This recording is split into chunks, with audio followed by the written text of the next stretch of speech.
Going to do? Thank you. We start with the two Remember the end of this. All right, I'll tell you. Anytime. Mary Steenburgen is with us. What a pleasure to see you again. Same to you. You're looking splendid. Thank you. Absolutely splendid. And you look splendid in Parenthood. I had to point something out. I said to Steve Martin, jokingly, Steve, I know Ron Howard, Brian Grazer and company really wanted you and Mary to play Karen and Gil Buckman in Parenthood. But how in the world did you let yourself get into this and make this movie without having 2.5 children? Steve seems to be the only person I know. on those locations in Orlando. Yeah. And I asked him what it had done to him in terms of his own perceptions of parenthood.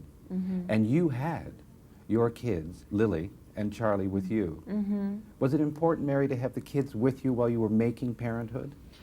Well, it's important because I fall completely apart if I'm not with them, so on that level it's important. And it was important because I knew it would add to the fun of everything to have them around. And they became best friends with the children in my movie. In fact, their friendships have still continued after the movie.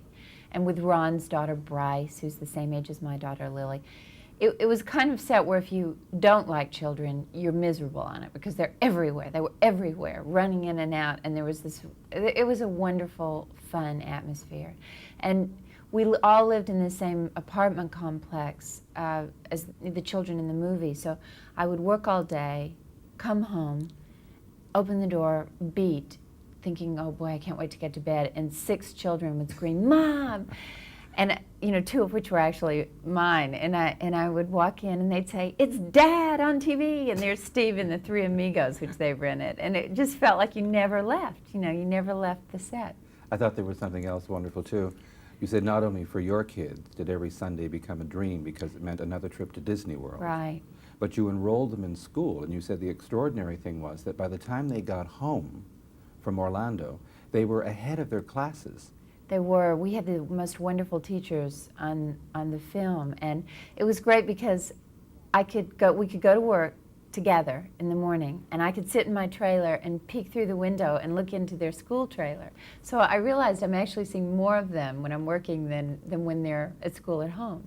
It was really fun. It was great. I thought there was something else wonderful, too, because there was a story attributed to you, and you must correct me if it's wrong.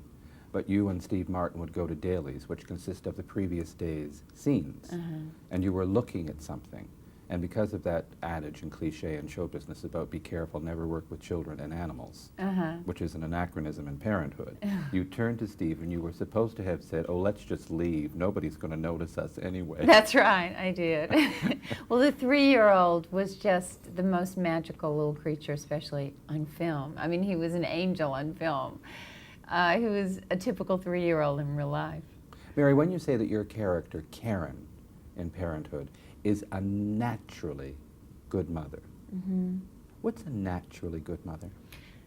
I think a naturally good mother is somebody who doesn't do it by the book, who knows that there are great days and there are terrible days, and she's really willing to be in there for all of it, you know, the good times and the bad times, and has, I think naturally good mother has a great deal of faith in herself and in her children. And Karen was that kind of character. It's a very simple character in a way, and I like that about it. In Miss Firecracker, I had done much more of a character performance, changed the way I speak and move and everything. And the danger in Parenthood for me was to just trust myself to be very simple, because that's what it was. Not dumb, but a simplicity. Yeah. Since you mentioned Miss Firecracker, I want to tell you that your work as Elaine, the former beauty queen, who thanks people for recognizing her beauty, her uniqueness, it's just such a wonderful piece of work. Thank you. You're welcome. You're welcome. I had a great time doing that. Well, again, you know, it's like Parenthood.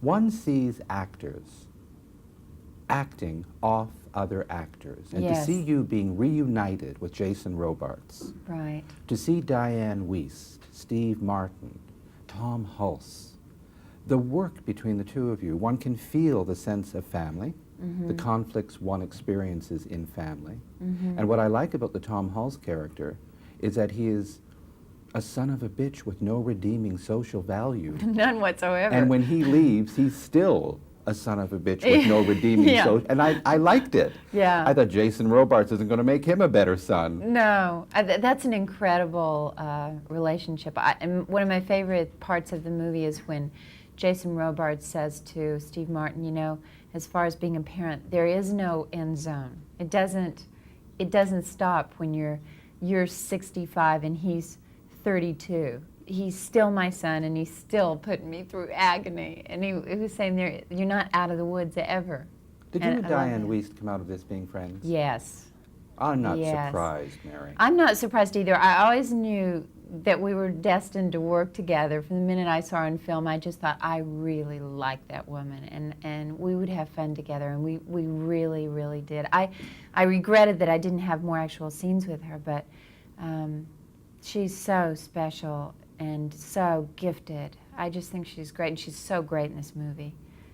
Well, as Ron Howard says, it's a wonderful example of an ensemble cast. It is. Ensemble acting and actors knowing when to give their fellow actor the moment. Right. There's Yeah. a very generous feeling about this movie.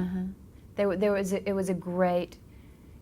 Not only were they all great talents, but they were very generous actors, and we all had fun. I mean, it was fun because Ron just makes it such a great, light-spirited presence. You know. Mary, any filmmaker who can substitute rolling and put in ballooning has got to be paid attention to. The children needed a new word besides rolling, so ballooning evolved. It's wonderful to see you sitting here today as the lady in red, looking your splendid best. Thank you. You're welcome. Thank you for Parenthood. Hope to see you in Toronto soon. Oh, I miss Toronto. All right.